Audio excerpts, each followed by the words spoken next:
All right. Am I audible? Yes. Audible, yes. Yes. Yeah. So challenges and opportunities in global mental health. This is the topic I want to discuss.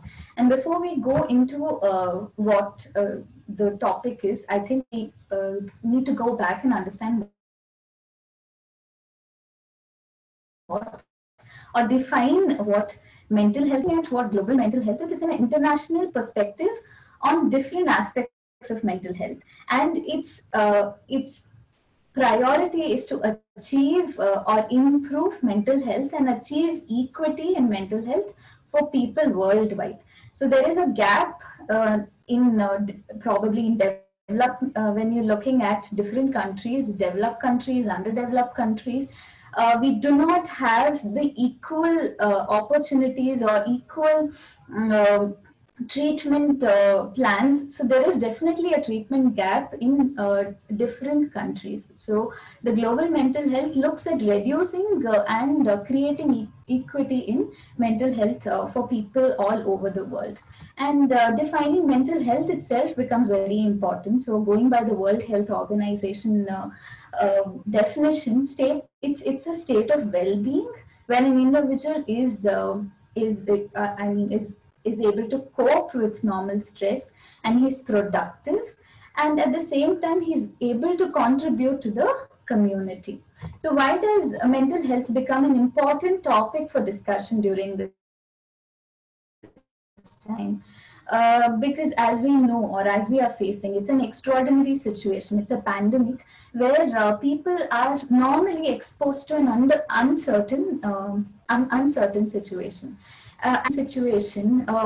All evokes fear, worry, stress, and these are normal responses to real threats. And in fact, when we are talking about the COVID situation, it is a stressful situation. So we have seen a hike in the number of cases that that has been reported. So we have seen people committing suicide.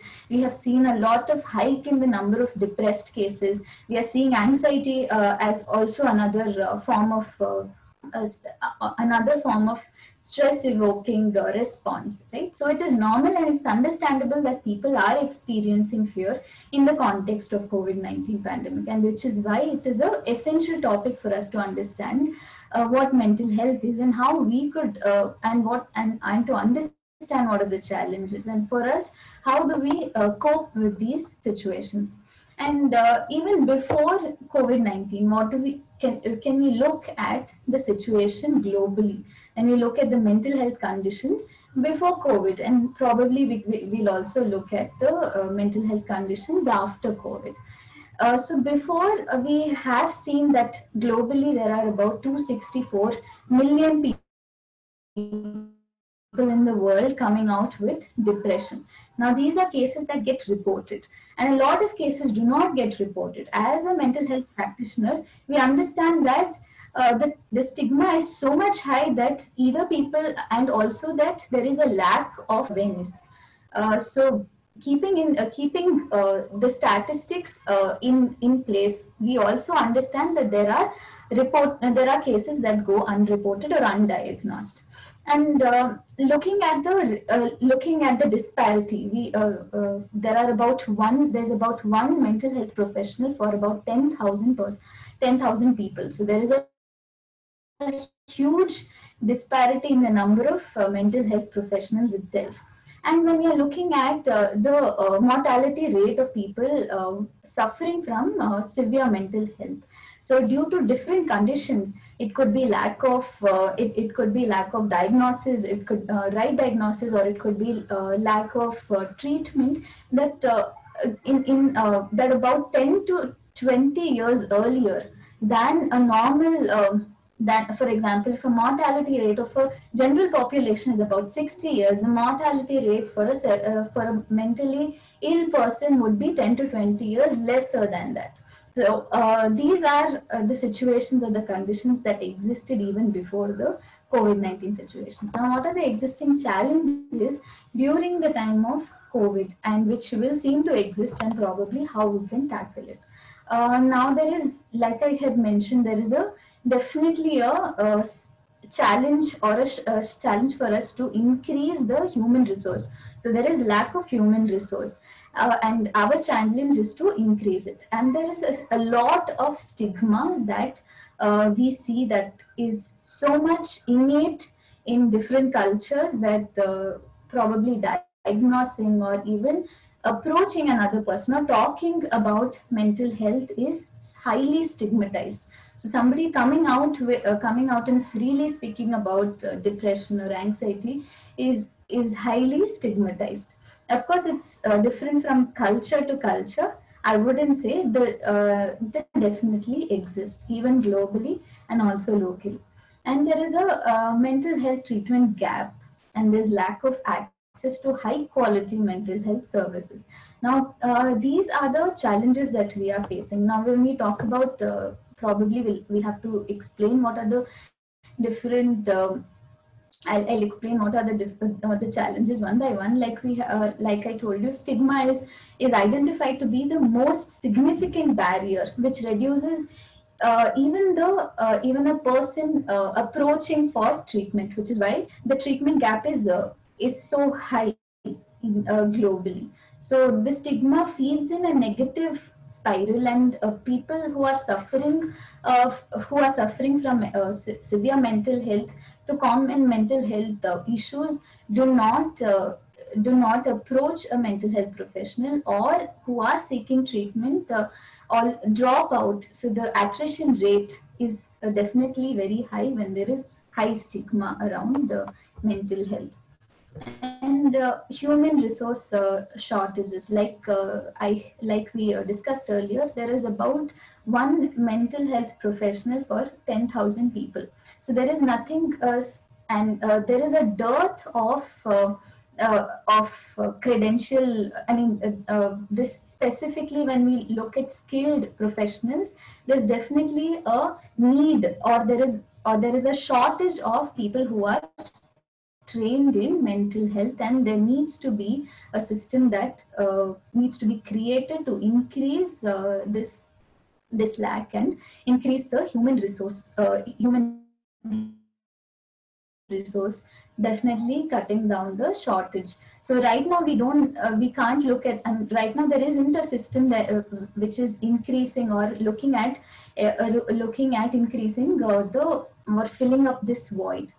So there needs to be a policy which goes to, I mean, which is our next topic of discussion. Why there is due to lack of research, we look at there isn't a policy that is in place. There are policies, we can look at that, but there isn't.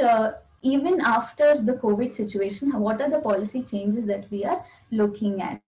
So we don't definitely have anything that we could solidify and say that these are the policy changes in mental health that we have implemented, because we know globally it is a challenging situation, and we know that there are multiple cases that are arising. So it is essential for us to build research and capacitate ourselves, or to an extent there needs to be a comprehensive mental health research that needs to be in place, so that we could look at improving the community mental health care. So due to the research that could be happening, we could look at implementing policies that are in the level of community mental health, something that people can actually access from a small rural panchayat.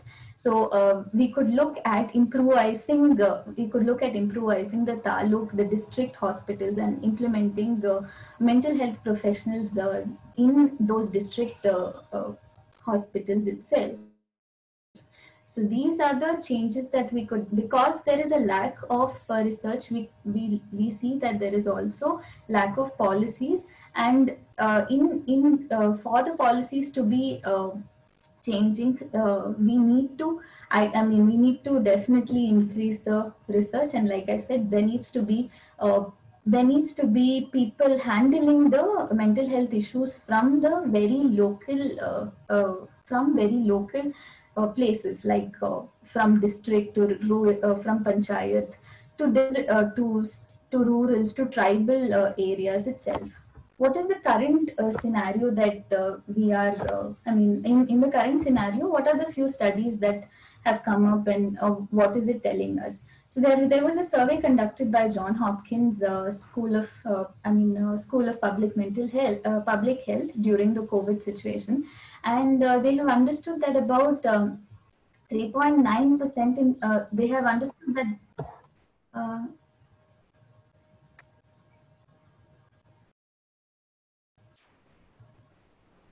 yeah. All right. The percentage of adults in the age of 18 to 29 in US reported to have increased distress from 3.7% to 13.6%. So there's a huge increase during in the adults in the level of distress that they are facing. And Washington Post in that is released in May 4th, 2020 also talks about different federal agencies, which kind of gives us a warning of the historic wave of mental health problems. So a federal health emergency hotline received about 1,000% increase in the number of emotional distress calls that they were getting. So about 20,000 people texted the hotline, which was run for substance abuse. So there's even in the hotline run by NIMHANS, there is a increase in the number of people calling in for substance abuse, to suicide, to depression. And a study conducted in China on about 1,200 people reported about 45% anxiety, and about 34% of them reported insomnia. So this and one of the studies conducted by us by my college and my students, in urban Bangalore. So we were trying to understand what were the effects of COVID-19 situation on the mental health of people. So this was conducted on Bangalore urbanites, and we understood that due to lockdown, a lot about 20% of them. So it was conducted about for 200 odd people, and the results showed that about 40% of them faced social isolation, where they felt lonely, anxious, and about 20% of them were uncertain about their future. So either they had lost their job, or were on unpaid leave. So also we understood that when they were in a family, or when they had high social support, the mental health issues, though were present, the impact was very less. So this was a few findings that these are the few findings that we of the studies that we conducted. And going back, probably looking at it from a perspective of what next, or what are the steps that we could take, or what are the steps that have already existed, and what is the way forward for us from here. We understand that COVID-19 is a stressful situation, and we also understand now that mental health is a topic that needs to be discussed, that needs to be understood. And again, there are its own challenges, and we need to cut down the challenges and look at how to create opportunities, and with the existing situation, how we can overcome, and as individuals, how we can cope. So here are a few examples from different countries on how they have been able to handle or tackle mental health issues using psychosocial support. So to give you an example of few countries, Bahamas, where a non-governmental organization has come together with the government and looked at looked at responding to mental health issues by providing psychosocial support to the COVID-19 patients. And in Nigeria, a group of psychiatrists and psychiatric nurses and clinical health workers came together to form a partnership for dealing with mental health issues. And they were also so they trained people. they were also giving teletherapy, and they also started research. And we see in India, especially in Nimhans also, we see that there was a hotline that was created where a lot of people have been calling, and then there is also there's also training modules that have been created, and a lot of materials that have been circulating, and on a time and on mental health practitioners are getting trained on the job on how to deal with the COVID-19 situation. So these are a few examples of how people have come together, organizations have come together to deal with the pandemic situation. And also there needs to be a plan of action. An existing plan of action of 2013 created by the World Health Assembly, so which was a time period from 2013 to 2020, which committed that all the UN member states improve or provide mental health care facilities, which is an integrated mental health facility for primary and which is for common and severe mental health disorders. So common mental health disorders could be anxiety disorders, and severe mental health disorders could be schizophrenia, personality disorders. So these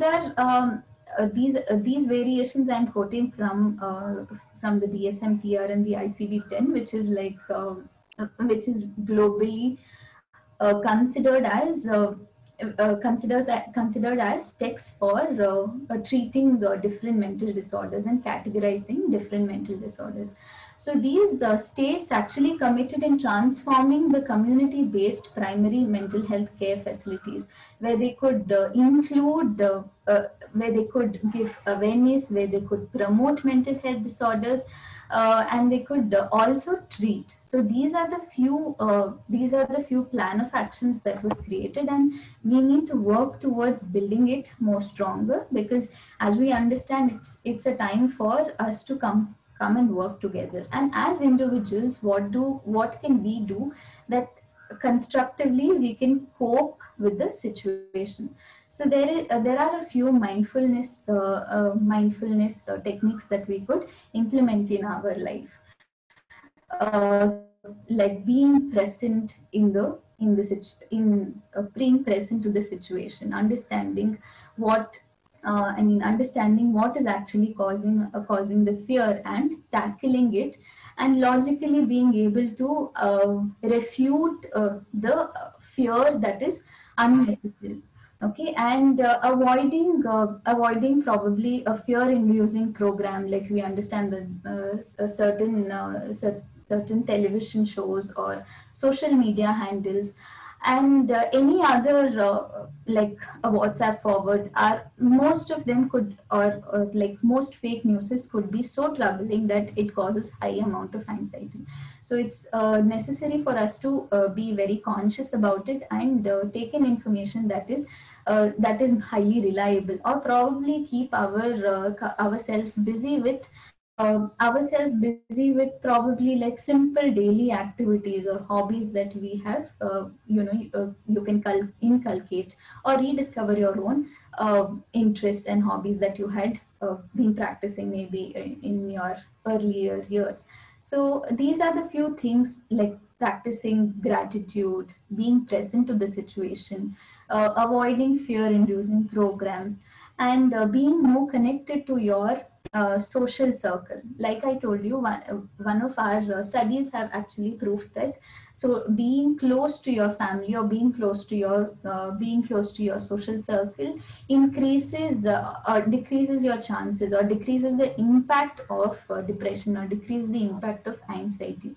So definitely a strong social support, being there for each other, or connecting to people will definitely help one another to tackle this situation individually, right? So with this, I'd like to conclude my talk, and if you have any questions,